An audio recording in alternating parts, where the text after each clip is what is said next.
Você piscou os olhos umas 3 vezes desde que esse vídeo começou. Você não decidiu, você nem percebeu, simplesmente aconteceu. A sua respiração também. Não está nas suas mãos a decisão, simplesmente está acontecendo. Agora me diz, quando foi a última vez que você achou que tomou uma decisão de verdade?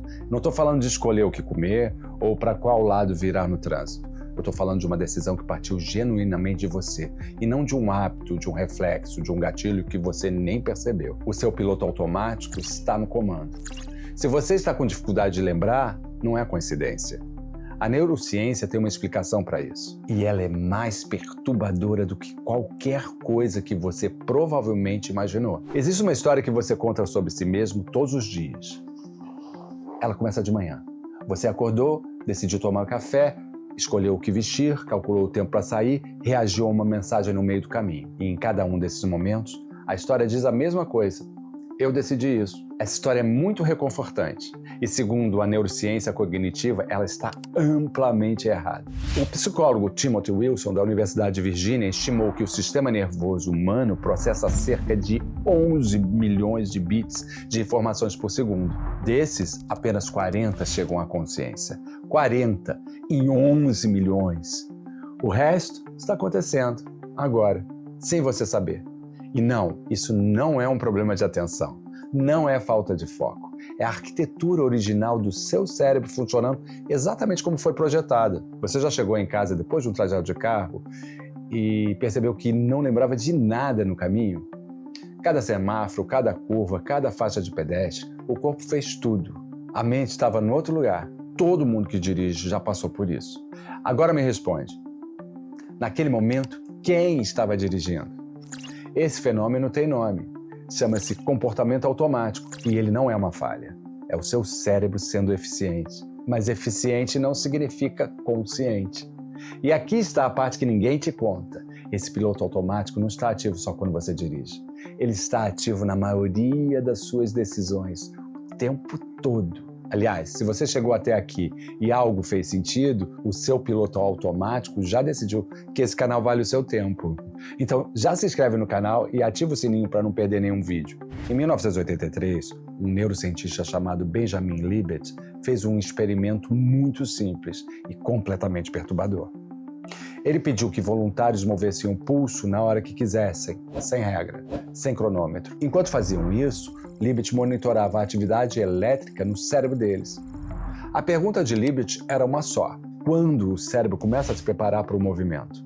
A resposta dele mudou a forma como a ciência enxerga quem você é. O cérebro dos voluntários começava a se preparar para o movimento quase 6 décimos de segundo antes deles sentirem a vontade consciente de se mover. Esse é o chamado potencial de prontidão. Pensa comigo na gravidade disso. A decisão já estava em curso no seu cérebro muito antes de você sentir que estava decidindo. Entendeu? O que você chama de vontade própria chegou bem depois, como se fosse uma legenda num filme que já estava rolando. A sensação de que você está escolhendo alguma coisa é só o seu cérebro te notificando de uma decisão que ele já tomou lá no escuro. Libet passou anos tentando encontrar uma saída filosófica para não enlouquecer com a própria descoberta. Ele sugeriu que talvez nós tenhamos um poder de veto. A capacidade de cancelar uma ação no último milissegundo, mas não de iniciá-la conscientemente. Você não é o autor das suas decisões. Você é, no melhor dos casos, apenas o editor. Mas como isso funciona, afinal? Daniel Kahneman, psicólogo que ganhou o Prêmio Nobel, passou décadas mapeando como tomamos decisões. E o modelo que ele descreveu é tão elegante que é quase impossível de desaprender. Sistema 1. Rápido, automático, intuitivo. Opera fora da consciência. É ele que faz você desviar de um obstáculo antes de pensar, que te faz sentir a atenção na voz de alguém antes de processar as palavras, que escolhe o produto mais familiar na prateleira enquanto você acha que está comparando. Sistema 2. Lento, deliberado, consciente. É o que você usa para calcular uma conta difícil ou tomar uma decisão importante com o tempo. É caro, consome energia, atenção, tempo. O cérebro delega tudo que puder para o sistema 1. Mais de 95% das cognições diárias são automáticas. A marca que você compra, o tom que você usa com quem ama, a forma como você reage quando algo dá errado. Sistema 1. tudo sistema 1. E quando você explica por que faz alguma dessas coisas, aí sim entra o sistema 2, mas só para inventar uma boa história depois. Eu quero que você faça uma coisa agora, só uma. Para tudo por 30 segundos e tenta lembrar o que estava passando pela sua cabeça imediatamente antes desse vídeo começar. Você não decidiu pensar naquilo. Surgiu. Agora tenta lembrar o último momento em que você mudou de humor sem saber exatamente por quê.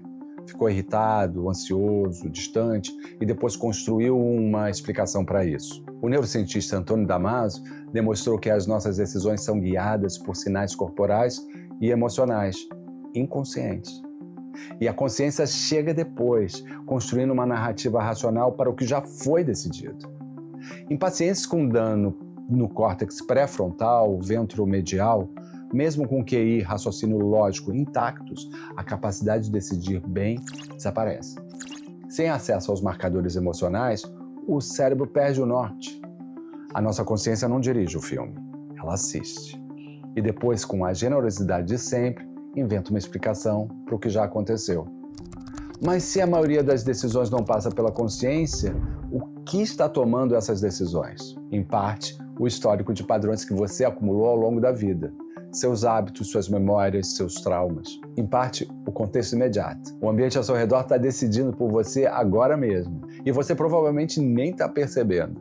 John Bark, pesquisador de Yale, demonstrou que estímulos ambientais, palavras, cores, temperaturas, alteram o comportamento sem que as pessoas percebam. Em um experimento, voluntários que seguravam um copo de café quente avaliavam desconhecidos como mais generosos e calorosos do que quem segurava algo frio. Preste atenção, temperatura da mão afetando o julgamento de caráter, sem nenhuma consciência do processo. E não, isso não é fraqueza, não é falta de caráter, é o seu sistema nervoso fazendo exatamente o que evoluiu para fazer. Economizar energia, usar atalhos, confiar no contexto. O problema começa quando esse sistema opera no mundo de hoje, um ambiente que foi projetado para explorar exatamente esses atalhos. Mas isso é conversa para o próximo capítulo. Se tudo isso for verdade, e a evidência diz que é, o que muda? Significa que boa parte das suas reações com quem você ama não vem de onde você acha que vem. Significa que os padrões que você quer quebrar têm raízes em circuitos que operam abaixo do seu radar. Significa que a famosa força de vontade, aquela coisa que você culpa quando falha, não é o mecanismo principal que governa o seu comportamento.